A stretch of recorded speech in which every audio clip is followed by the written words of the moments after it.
Queridos, graça e paz. Deus seja louvado nesse dia. Nós estamos felizes porque a sua bondade tem nos alcançado, a sua palavra tem alegrado os nossos corações e tem nos fortalecido nesse tempo tão difícil que nós estamos vivendo.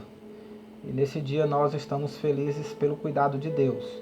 Nós esperamos que os irmãos também estejam desfrutando da comunhão com o Senhor e, de fato, a nossa oração tem sido nesse sentido, que a Igreja do Senhor caminhe debaixo dos cuidados do seu Salvador, que é Cristo Jesus. E eu gostaria de refletir um pouco dentro da Palavra de Deus com os amados nesse dia, pois eu tenho pensado muito, nesse tempo que nós estamos vivendo de pandemia, de isolamento social, nós temos visto muitos problemas e esses problemas eles têm aumentado nos últimos dias. Com certeza as nossas preocupações, à medida que as coisas vão acontecendo, elas tendem a aumentar e nós precisamos pensar de fato quais são as fontes dos nossos medos, o que de fato está nos causando medo. E se esses medos que nós estamos sentindo nesse tempo, se de fato eles se justificam.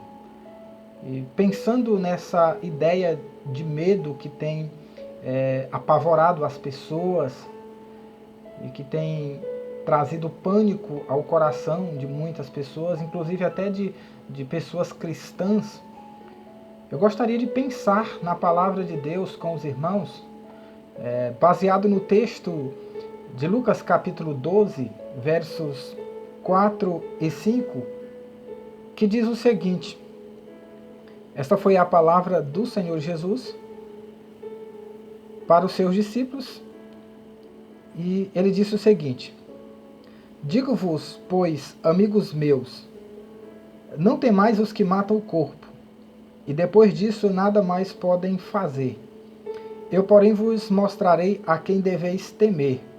Temei aquele que, depois de matar, tem poder para lançar no inferno. Sim, digo-vos, a esse deveis temer. Então nós temos aqui um contexto onde os escribas e fariseus estavam tramando uma situação, para poder tirar a vida de Jesus. Mas para isso eles precisavam realmente de algo forte, de uma prova contundente, para que eles pudessem incriminar o Senhor. E a gente vê em todo o Evangelho, na caminhada de Jesus, que ele sempre era abordado pelos líderes religiosos da sua época. E a gente percebe que a intenção daqueles líderes não era esclarecer alguma coisa sobre o judaísmo, sobre a lei, não era confirmar alguma coisa, muito pelo contrário. Eles tentavam de todas as formas para ver se o Senhor Jesus ele caía em alguma falta e que lhe desse motivo para que eles pudessem prender Jesus e, consequentemente, destruir a vida de Cristo. É tanto que no contexto desse texto, Jesus ele alerta aos seus discípulos para que eles tivessem muito cuidado com o fermento dos fariseus, com as ciladas, com a doutrina, com as armadilhas dos escribas e fariseus, para que eles não viessem cair nesses laços, porque constantemente no trajeto de Jesus, na caminhada dele e dos seus discípulos, sempre os escribas e fariseus estavam ali armando ciladas e laços com o intuito de prender Jesus. E aquilo, de alguma forma, começou a perturbar também os discípulos, a trazer preocupação ao coração dos discípulos. E Jesus ele percebeu que havia um receio, havia um medo no coração dos discípulos. E ali Jesus ele traz uma palavra no sentido de corrigir aquele sentimento, dizendo que eles não deveriam ter medo de pessoas, de situações, de problemas, ainda que esses problemas e essas situações pudessem tirar a vida dos seus discípulos, mas aquilo não deveria de fato causar-lhes tanto medo e tanto pavor. E aí Jesus mostra o verdadeiro objeto de temor do ser humano, que é exatamente aquele que tem poder sobre a vida e também sobre a alma do ser humano. E esse ser nós sabemos que é Deus. E nesses tempos de pandemia, de problemas sociais e econômicos, como nós estamos vivendo, percebendo que muitas pessoas estão inclusive passando já necessidade, isso traz problemas para nós, preocupações. Mas eu quero aqui citar um exemplo que aconteceu na história da igreja, com um dos pais da igreja, chamado João Crisóstomo, ele que pregou a palavra ali pelo século IV, famoso bispo da igreja de Constantinopla. Ele foi um fiel pregador do evangelho ali no império, principalmente na capital, e ele dedicou a sua pregação principalmente com os temas santidade e denúncia de pecados.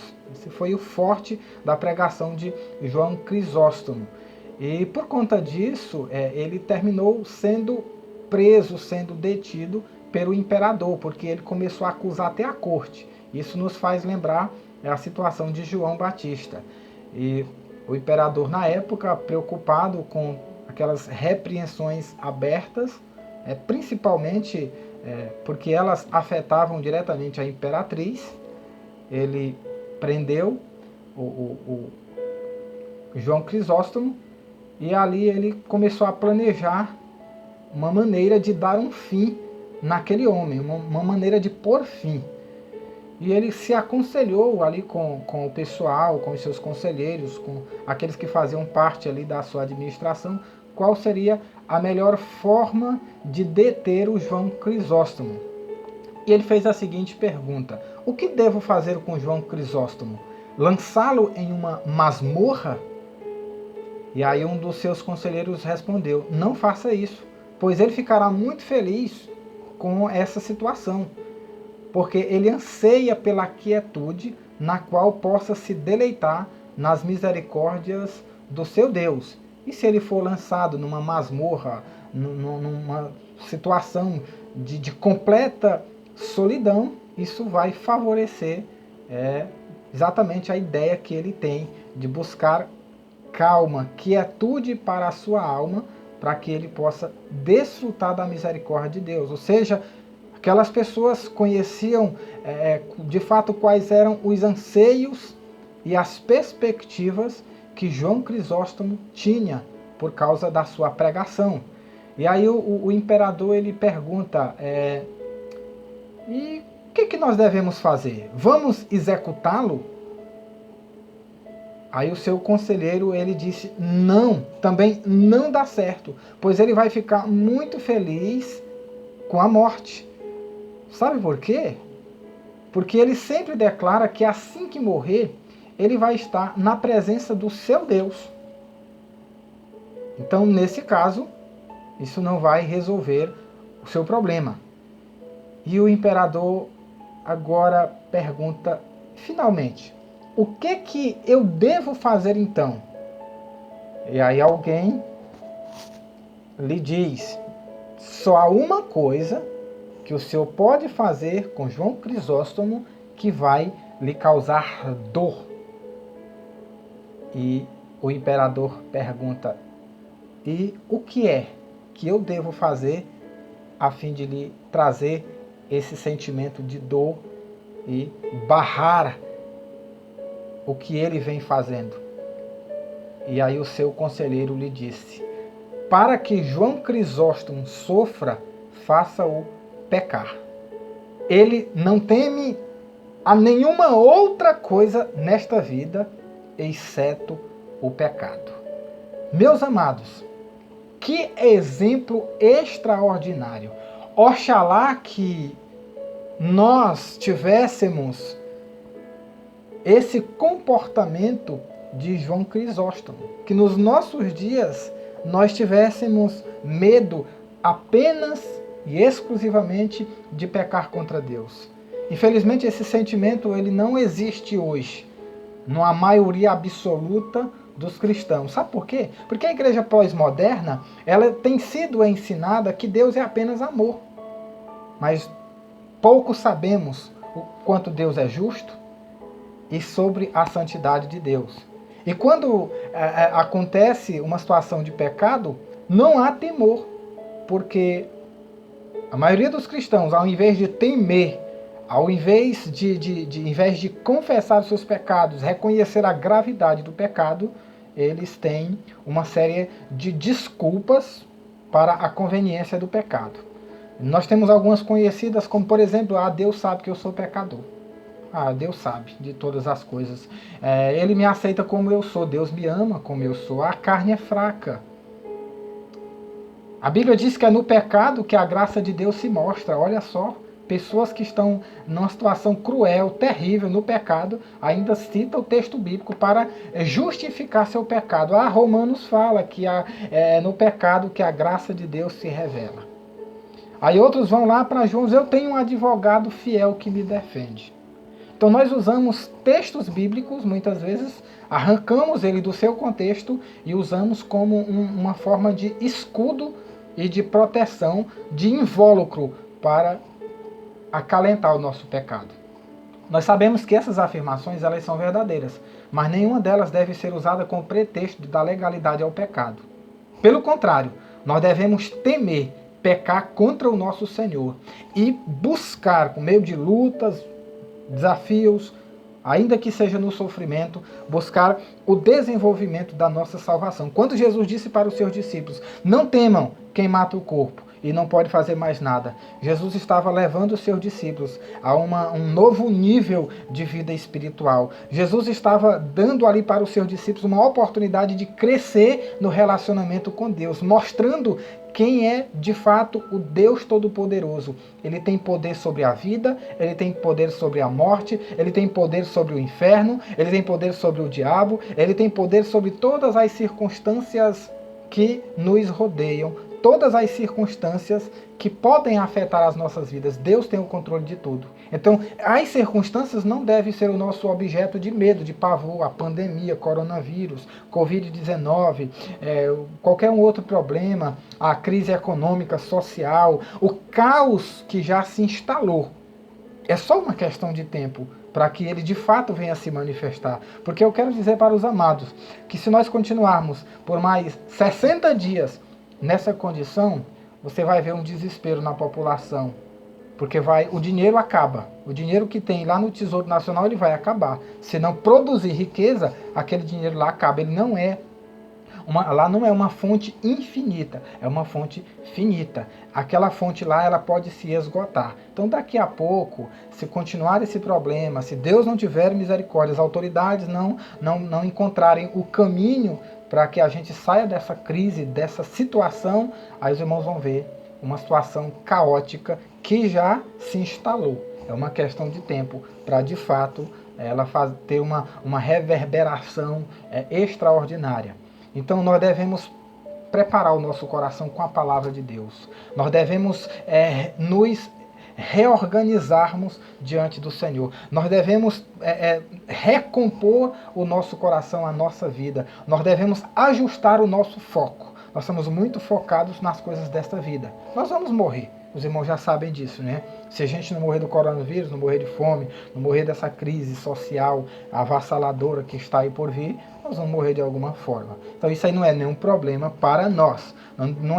Não deve ser um objeto de preocupação. Nós vamos morrer. A menos que Jesus volte aí nos próximos dias. Aí nós, os que ainda estivermos vivos, seremos arrebatados. Nós vamos nos encontrar com Ele nas nuvens. E aqueles que morreram com Cristo ressuscitarão primeiro. E aí nós vamos nos encontrar com eles e com Cristo Jesus nos ares. Mas se porventura isso não acontecer, os irmãos podem ter por certo que a morte é uma verdade absoluta que vai acontecer com todos. Mas, amados, quais são os medos legítimos do cristão? Qual é o temor legítimo que o cristão deve ter? Porque é inegável o medo. Muitas vezes nós projetamos o medo no objeto errado. O receio verdadeiro que o cristão deve ter, deve sim ser o pecado. Nós temos que ter medo de pecar. Nós temos que ter receio do pecado. Por exemplo, nós, como cristãos, devemos ter medo de agir contra a santidade de Deus. A santidade de Deus. Devemos ter medo de pecar contra a santidade de Deus. Você lembra lá da situação de Isaías? na visão de Isaías capítulo 6, ele viu a glória de Deus, ele viu a santidade de Deus. E quando ele viu a revelação do Senhor, ele ficou desesperado, disse: estou perdido, estou morto, vi a glória de Deus. Eu sou um homem que habito no meio de um povo de lábios impuros. Ele reconheceu que ele era um homem impuro.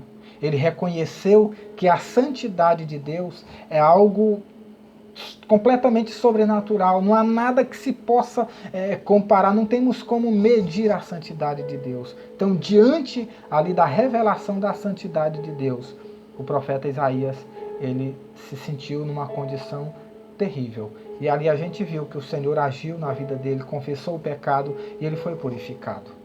Nós temos uma referência bíblica em Hebreus capítulo 12, do 28 ao 29, que diz o seguinte: portanto, já que estamos recebendo um reino inabalável, sejamos agradecidos e assim adoremos a Deus de modo aceitável, com reverência e santo temor, porque o nosso Deus é fogo consumidor. Hebreus 12, 28 e 29. Queridos, nós temos aqui o escritor aos Hebreus trazendo uma palavra de esperança, de orientação para os cristãos naquela época, principalmente para aqueles que tinham uma esperança viva de um reino inabalável. Aqueles irmãos estavam sofrendo, estavam passando por terríveis perseguições, e ali o escritor aos Hebreus, ele leva aqueles irmãos a serem agradecidos. Aqueles irmãos que tinham uma esperança viva, eles deveriam primeiramente ser agradecidos ao Senhor e assim adorar a Deus de modo aceitável,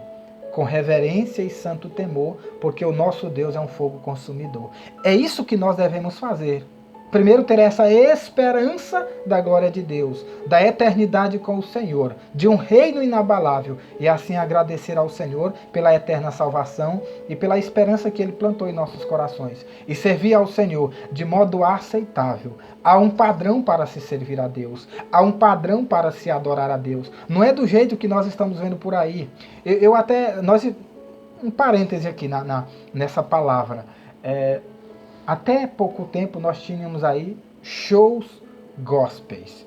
Nós tínhamos aí marcha para Jesus. Shows extraordinário. Um verdadeiro arrastão, parecia o curso. Não estou aqui fazendo apologia nem contra e nem a favor. O que eu quero dizer com esses exemplos dentro do parênteses que nós citamos aqui, é que há um padrão de se adorar a Deus. Por que o Senhor agora ele trouxe esse problema que cesseou, inclusive, os cultos públicos? É porque Deus sabe que a verdadeira adoração não é um culto público. Também nós adoramos a Deus no culto público, mas a verdadeira adoração é aquela que é feita com reverência e santo temor. Era exatamente o que não estava acontecendo. Era exatamente assim que nós brasileiros, a igreja brasileira estava fazendo, adorando a Deus de qualquer maneira. E ele resolveu dar um basta nisso. É isso que nós precisamos entender. Há um padrão para se adorar a Deus. Há uma maneira correta que ele estabeleceu, pela qual nós devemos adorá-lo, de modo que seja aceitável a ele. Estávamos adorando a Deus dentro dos nossos moldes. E assim pregando, e assim se levantando contra a santidade de Deus. Eu me lembro de dois exemplos do Antigo Testamento. Eu me lembro dos filhos de Arão, Nadab e Abiú, que se apresentaram diante do Senhor com fogo estranho. E eles morreram imediatamente. Eu me lembro daquela situação que o rei Davi estava trazendo a arca de volta ali para Jerusalém. A arca que, há vários anos atrás, ela havia sido levada pelos filisteus, onde o povo de Israel havia perdido a guerra, e aí passou aquele período lá em Samuel, lá no início da história, na época do sacerdote Eli, passou aquele período, veio o governo de Saul, 40 anos, e aí chega agora o governo de Davi, ou seja, havia muitíssimos anos que a arca de Deus estava fora dos termos, estava fora ali do povo de Deus, e Davi agora resolve trazer essa arca. E quando ele traz essa arca de volta para Jerusalém, para o local que ele havia providenciado para colocar a arca do Senhor, eles fizeram aquela condução de modo errado. Porque a lei, ela estabelece a maneira como a arca deve ser conduzida pelos levitas. Tinha os varais, tinha todo aquele padrão, era levado nos ombros, tinha a forma correta de se conduzir a arca. Como é que Davi conduziu? Em carros de boi. E aí naquele trajeto o carro escorrega, a arca quase cai de cima do carro, e um homem por nome Uzá, que estava conduzindo os bois, puxando os bois, ele rapidamente vai lá e estende as mãos para segurar a arca, porque a arca estava caindo, e ele morreu imediatamente. Então nós temos ali uma situação que é tido como irreverência, falta de reverência. Ali nós temos uma ação que foi contra a santidade de Deus, e ele morreu imediatamente. Queridos, Deus ele estabeleceu na sua palavra, e qualquer ato que ofende a sua santidade, ele vai punir. E não há um tribunal superior a quem a gente possa recorrer, porque Deus é soberano, é Senhor. O que ele disse, ele vai cumprir. Então o que nós devemos fazer? Nós devemos ter reverência, nós devemos ter um santo temor no nosso coração, para a gente não pecar contra a santidade de Deus. Porque se Deus ele fosse nos tratar consoante nossos pecados de irreverência contra a sua santidade, eu imagino que inúmeras igrejas, templos, inúmeros shows gospels, Deus teria eliminado imediatamente da face da terra, por causa da irreverência. Mas o Senhor é misericordioso. O Senhor resolveu nos dar uma oportunidade. Ele quis nos dar essa oportunidade para que a gente não peque contra a santidade dele. Vamos pedir a misericórdia do Senhor. Vamos ser reverentes ao Senhor desse dia. Vamos temer a Deus. Não é temer a fome, temer a escassez do recurso. Vamos temer ao Senhor. Uma outra situação, nós temos que ter medo de agir contra a vontade de Deus. Contra a vontade de Deus. Jesus ele ensinou isso na oração do Pai Nosso. Que a tua vontade seja feita na terra como ela é feita no céu. Venha o teu reino, venha o teu governo, venha o teu domínio. E a gente vê que o próprio Jesus, ele viveu exclusivamente em função de cumprir a vontade de Deus. É tanto que por ocasião do seu batismo, ali, a Trindade se apresenta, e a voz do céu diz: este é o meu Filho amado, em quem tenho prazer.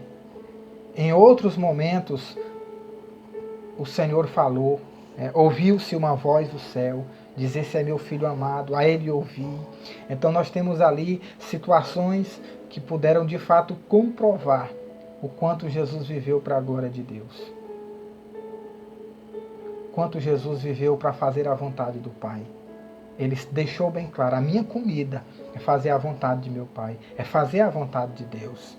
Então, queridos, nós precisamos cumprir com a vontade de Deus. Nós não podemos ir contra a vontade do Senhor. Aliás, tanto faz ir contra ou não.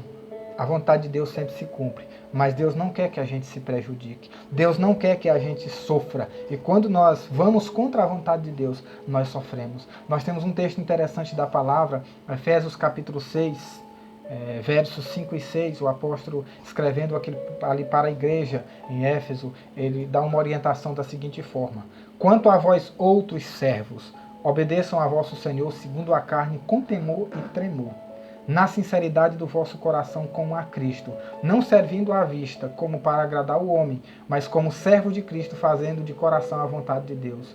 Ou seja, o que Paulo estava orientando ali aos empregados, aos escravos? Naquela época existiam escravos, é que eles fossem fiéis aos seus patrões, aos seus senhores, que cumprissem ali as suas obrigações com temor e tremor, com sinceridade de coração. Da mesma forma que eles serviam ao Senhor, serviam de coração, serviam de boa vontade a Deus, que eles pudessem também trazer aquela experiência de comunhão, de convivência com Deus, que pudesse levar para o seu trabalho.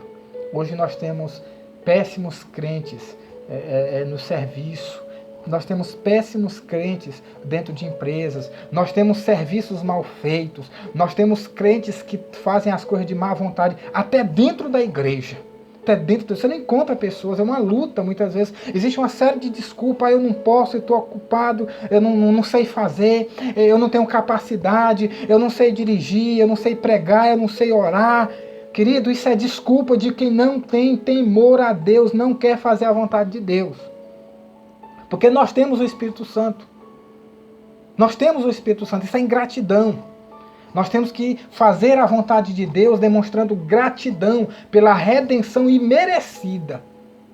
Pela redenção imerecida. Do contrário, deixar de fazer a vontade de Deus, ser ingrato pelo que Ele fez por nós, isso aí deve ser motivo da gente sentir um grande temor, um grande medo em nosso coração. Mas os crentes não têm medo de deixar de fazer a vontade de Deus. Os crentes não têm medo de serem gratos, de serem mal agradecidos com o Senhor. Queridos, corrija seu comportamento, corrija as atitudes do seu coração, busque a vontade do Senhor, faça a vontade de Deus de coração. Nós somos devedores, eternos devedores da graça e da bondade do Senhor. E desse modo, fazer a vontade do Senhor para nós não é peso, é um privilégio, é uma satisfação. Deve ser o nosso objeto de desejo, deve ser a coisa que nós mais desejamos. Qual é? Fazer a vontade de Deus. Isso sim, deve ser o nosso objeto de desejo e de temor, contrariar a vontade de Deus. E por último, nós devemos temer a perca da comunhão com Deus. Nós temos que ter medo de perder a comunhão com Deus. A gente vive uma vida, tem muitas pessoas que ainda vivem uma vida sem comunhão com Deus, né? Foram perdoados, foram alcançados pela graça do Senhor, mas vivem de qualquer maneira. Eu quero te lembrar um texto que Isaías escreveu quando ele falava ali para o povo de Deus na sua época. Aquele povo que se gabava que era da promessa, que era filho de Abraão, descendente, que tinha a lei e que, portanto, eles estavam assim garantidos e podiam viver de qualquer maneira, que estava tudo certo, porque Deus era obrigado a salvar eles, porque Deus tinha todas as obrigações com ele. Parece que era o sentimento que tinha no coração daquele povo. Mas olha o que a palavra do Senhor fala aqui. Isaías 59, 1 e 2. Eis que a mão do Senhor não está encolhida para que não possa salvar, nem surdo o seu ouvido para não poder ouvir. Mas as vossas iniquidades fazem separação entre vós e vosso Deus, e os vossos pecados encobrem o seu rosto de vós, para que vos não ouça. Veja só, Deus, ele é poderoso, ele continua sendo Deus, independente de qualquer situação. Agora, o problema é que o nosso pecado, o problema é que a nossa iniquidade, ela quebra esse relacionamento. Eu quero dizer para os irmãos que a pureza e a retidão do Senhor, elas fazem com que o bom relacionamento diário com seus servos possa sofrer uma alteração como perda de comunhão numa eventual situação de pecado. Ou seja, a pureza de Deus, a retidão, a santidade de Deus, ela não permite uma comunhão contínua numa eventual situação de pecado. Quando pecamos, é quebrada a comunhão com Deus. Nós não estamos falando de perca de salvação, nós estamos falando de relacionamento com Deus. Quebra a comunhão. O que a palavra fala em 1 João, capítulo 1, verso 6? Se dissermos que mantemos comunhão com Ele e andarmos nas trevas, mentimos e não praticamos a verdade. Então tem muito crente mentiroso, tem muito crente falso que não é verdadeiro. Porque diz que serve ao Senhor, que está com Deus, Deus está com ele, mas anda nas trevas. O que é andar nas trevas? Andar nas trevas é andar fora da presença de Deus, porque Deus é luz. Cristo diz, eu sou a luz do mundo, quem me segue não anda em trevas. Então quem não obedece a Cristo, quem anda num caminho paralelo, quem anda num caminho diferente, está nas trevas. Então andar das trevas é andar fora da vontade de Deus. E tem muita gente andando. E é bom que você volte para o caminho certo, porque você está sendo mentiroso. O mentiroso não herda o reino dos céus. O mentiroso não herda o reino dos céus. Aquele que rejeita a palavra de Deus, aquele que nega a palavra do Senhor. Jesus diz, aquele que me negar, eu negarei também. Então nós temos que tomar cuidado, porque nós poderemos estar, além de não estar em comunhão com o Senhor, nós podemos estar inclusive blasfemando da sua palavra, que é a verdade, fazendo pouco caso. Que Deus tenha misericórdia de nós. Então, querido, cuidado. Nós devemos temer que o pecado afete a nossa comunhão com o soberano Senhor. O salmista Davi diz, Salmo 66, 18, diz, se eu contemplar a vaidade, se eu tivesse contemplado ou guardado o pecado no meu coração, o Senhor não teria me ouvido. Então, se nós guardarmos o pecado no coração, Deus não nos ouvirá. Aquele que encobre as suas transgressões nunca prosperará, mas quem confessa e deixa, alcança misericórdia. E finalmente, meus amados, nós como cristãos, nós devemos, primeiro, não desfrutar da alegria da salvação. Salmo 51. Salmo 51. Davi estava ali naquela oração desesperado, porque tinha pecado. E aí uma das coisas que ele diz ali, me devolve, torna-me a dar a alegria da salvação, restaura-me. Eu não sei como é que tem crentes que não tem alegria da salvação, não tem. É moribundo. Queridos, não é possível. Então se a gente está nessa condição é porque nós estamos em pecado. O pecado ele quebra aquela comunhão. Porque a paz do Senhor, ela excede todo entendimento e guardará o nosso coração. Guardará. É possível nós estarmos em perfeita paz, em perfeita alegria, mesmo sofrendo. Mesmo sofrendo. Veja o fruto do Espírito lá. Aprenda. Se você tem o fruto do Espírito, você vai ter alegria, gozo, paz, longanimidade, benignidade, bondade, fidelidade, mansidão, domínio próprio. Tudo isso vai existir na sua vida. Então, querido, e o problema de não ter alegria é porque ela afeta não apenas o bem-estar exterior, mas ela afeta o íntimo, porque há uma ruptura da paz, há uma ruptura dentro de nós, há uma quebradura, há um problema dentro de nós. Quando o servo peca e se afasta de Deus, ele deixa de desfrutar da alegria que passou a conhecer no momento da sua conversão. Ele perde aquele momento, aquela situação. Ele fica, como se diz, um peixe fora d'água. Fica sem ar, fica sem alegria, fica sem ânimo. E eu tenho uma referência bíblica para te apresentar. Salmo 32. O que o salmista Davi disse aqui? Salmo 32, versos 3 e 4. Enquanto eu calei os meus pecados, envelheceram os meus ossos pelos meus constantes gemidos todo dia. Porque a tua mão pesava dia e noite sobre mim, e o meu vigor se tornou em sequidão de estio. Então a falta de confissão de pecados, ela tira a alegria, ela tira o vigor, ela vai envelhecendo o nosso ser interior, vai se acabando, vai secando em cima da terra. Eu não sei se você já viu, mas eu já vi, já me deparei com muitos crentes que parece que estavam assim morrendo, crente que estava assim nas últimas, no último suspiro, estava assim na UTI. E o que é isso?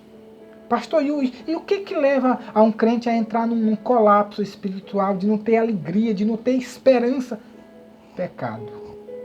Pecado. Confesse seus pecados. Esse período que você está mais em casa, leia a Bíblia, leia a Bíblia. Coma a Bíblia, coma a palavra.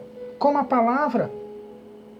Por exemplo, esses dias eu pude fazer uma comparação nos escritos de Paulo. Eu fiz uma avaliação de todas as cartas de Paulo. E dentro dessa minha avaliação, uma das coisas que eu mais pude extrair, dentre outras, é que Paulo, ele sempre incentivou as igrejas para as quais ele escreveu, que eles fossem agradecidos. Gratidão. Essa palavra gratidão, querido, você vai ver um vasto material dentro dos escritos paulinos, tratando só de gratidão. Alegrai-vos. Outra vez vos digo, regozijai-vos. Dai graças ao Senhor. Em tudo dai graça, porque essa é a vontade do Senhor. Estejam felizes, satisfeitos, contentes, louvando ao Senhor. E olha que Paulo escreveu essas cartas aqui. Ele estava onde? Preso, acorrentado, algemado, por causa do Evangelho. Então, se nós não conseguimos agradecer, se nós não conseguimos louvar ao Senhor, se nós não conseguimos cultuar ao Senhor, celebrar ao Senhor nesse momento, não, pastor, eu estou triste porque nós estamos aí com esse problema. Não, é por causa do pecado. A pandemia não quebra o relacionamento com Deus. Mas nós não estamos congregando. Querido, você está se relacionando com Deus? E quando a gente estava congregando, mudou o quê? Não mudou nada, porque a igreja, né, de um modo geral, estava cheia de pessoas vazias de Deus. Tinha um bom relacionamento pessoal, mas não tinha com Deus. Isso vai mudar em quê? Isso vai mudar em quê? Então esse momento é o momento de um conserto espiritual, de uma mudança, para a gente rever o que de fato está trazendo problema para nós. Se você olhar depois, na sequência, Davi ele diz: e disse eu, confessarei os meus pecados ao Senhor, e tu perdoaste a iniquidade do meu pecado. Então assim, Davi, quando ele confessou o pecado, ele encontrou descanso, ele encontrou paz, ele encontrou alegria, ele encontrou o que ele mais desejava, que era a comunhão com o Senhor.